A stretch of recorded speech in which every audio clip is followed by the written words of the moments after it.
அனைவருக்கும் வணக்கம். மாங்கொட்டை குழம்பு செய்ய போகிறேன்.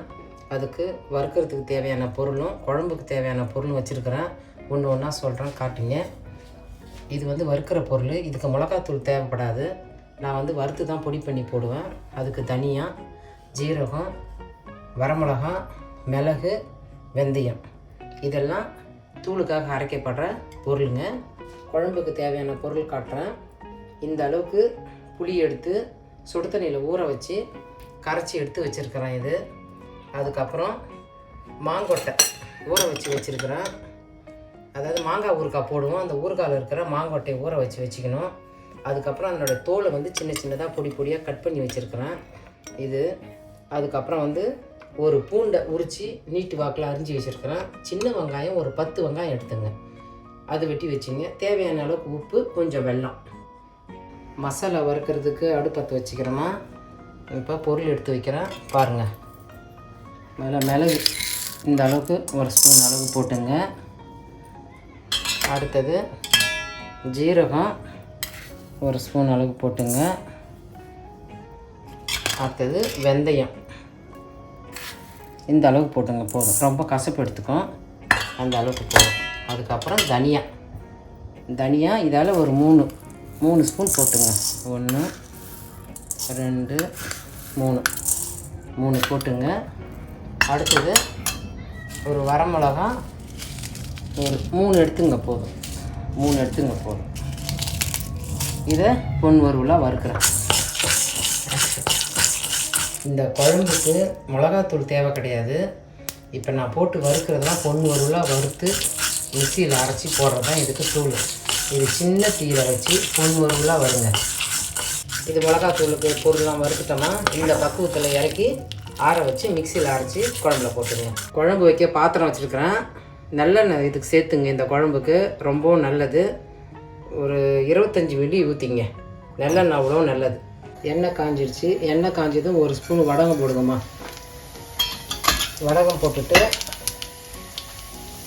அடுத்தது அது வெடிக்கட்டும். வெடிச்சதும் கருவேப்பிலை போடுங்க. அதுக்கப்புறம் பூண்டு போட்டு கொஞ்சம் பொன்னிறமாக இருக்கும். அடுத்தது வெங்காயம் போடுங்க. வெங்காயம் போட்டுட்டு தீயை சிம்மில் வைக்கணும். வச்சுட்டு பொன் உருவலாக வருங்க. இந்த மாதிரி பொன்னிறமாக ஆகிற வரைக்கும் நல்லா சின்ன தீயில் வச்சு வதக்குங்க. இதுக்கு சின்ன வெங்காயம் ரொம்ப முக்கியம்.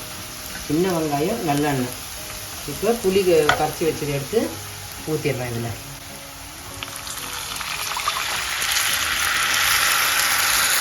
அதுக்கப்புறம் அதே கப் சைஸில் ஒரு கப்பு வெள்ளை தண்ணி ஊற்றுங்க.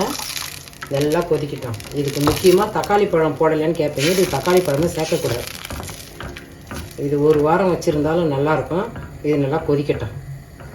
இந்த அளவுக்கு மஞ்சத்தூள் கொஞ்சம் போட்டுங்க. போட்டுட்டு கரண்டியால் நல்லா கலக்கி விட்டுடுங்க. கலக்கி விட்டதும் மூடி போட்டு மூடிடுங்க. நல்லா கொதிக்கட்டும். குழம்பு கொதிக்குது, திறக்கிற பாருங்க.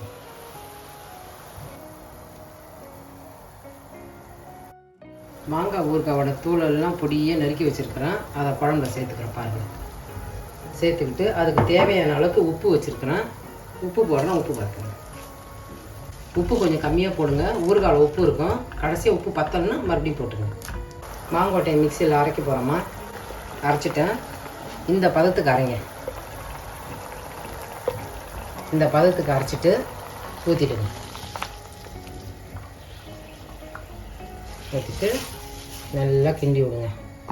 கிண்டி விட்டுட்டு மூடிடுங்க. குழம்பு திறந்து பார்த்தோம்னா பார்த்துட்டு சின்னதில் தீவிங்க. வச்சுட்டு இதுக்கு உண்டான பவுட்ரு அரைச்சோம்ல, அந்த பவுடரை போடுவோம். அந்த பவுட்ரு வாசனை தான் இந்த குழம்புக்கு நல்லா டேஸ்ட்டை கொடுக்கும்.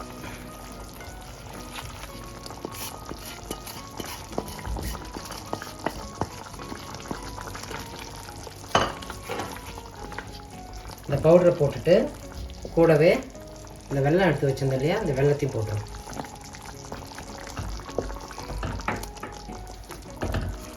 நல்லா கலக்கி விட்டுட்டு கொதிக்கவும். இந்த ஸ்டேஜில் 2 ஸ்பூன் நல்லெண்ணெய் விடுங்கம்மா, பச்சை நல்லெண்ணெய்.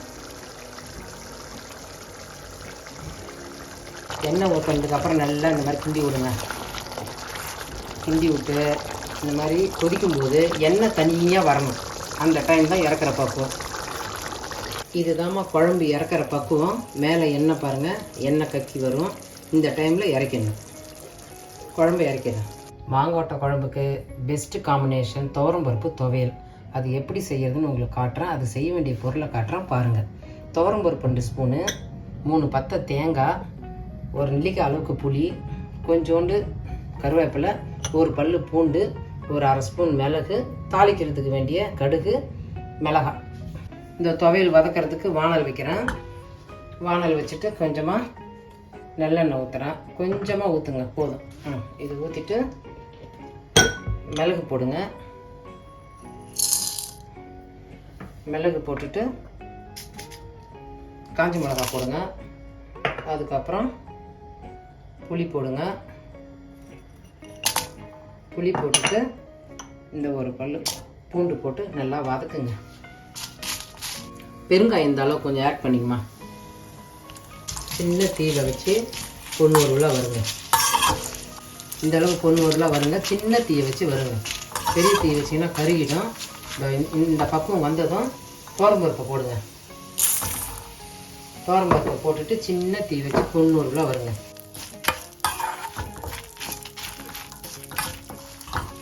இந்த துவையலுக்கு தேவையான அளவுக்கு உப்பு போட்டுக்கிறேன். போட்டுட்டு உடனே இந்த தேங்காய் பூவும் போட்டு வதக்கிறேன். இதேமாதிரி சின்ன தீயில் வச்சு பொன்னூறுலாம் வருங்க. தீ அதிகமாக வச்சுட்டாங்க. சின்ன தீயில் வச்சு வதக்கணும். துவையல் நல்லா வதக்கிட்டோமா, நல்லா ஆற விடுவோம். அடுப்பை நிறுத்திட்டு ஆறுனதுக்கப்புறம் அரைச்சிட்டு தாளிப்பு கொடுப்போம். அடுப்பை நிறுத்திட்டு துவையல் அரைச்சாச்சு. தாளிக்க போகிறேன். அடுப்பத்தை வைக்கிறேன். தேவையான அளவுக்கு எண்ணெய் ஊற்றுறேன். இந்த ஸ்பூனால் ஒரு 2 ஸ்பூன் ஊற்றுங்க. ஊறுக்காய் இது துவையல் நல்லாயிருக்கும். எண்ணெய் காயட்டும். துவையல் தாளிக்கிறேன். கடுகு போடுற பாருங்க. கடுகு வெடிக்கட்டும். கடுகு வெடிச்சிடுது. அடுப்பை நிறுத்திடுங்க. கடுகு தீஞ்சிடும். அதுக்கப்புறமெல்லாம் கருவேப்பிலை போடுங்க. துவையல் தாளிச்சிட்டேன். துவையல் எடுத்து ஊற்றுறேன்.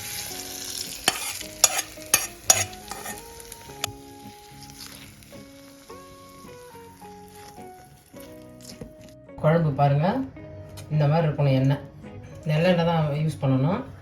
அவ்வளோ நல்லது உடம்புக்கு. இப்போ குழம்பு எடுக்கிறோம், பார்த்துக்கோங்க.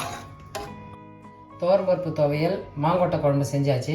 இந்த மாங்கொட்டை குழம்பு எதுக்கு நல்லதுன்னா, பசி இல்லாதவங்க, பித்தம் உள்ளவங்க, வயிற்றால போகிறவங்க செஞ்சு சாப்பிட்டுட்டு எப்படி இருக்குதுன்னு பார்த்துன்னு சொல்லிட்டு கமெண்ட்டில் சொல்லுங்கள். நன்றி, வணக்கம்.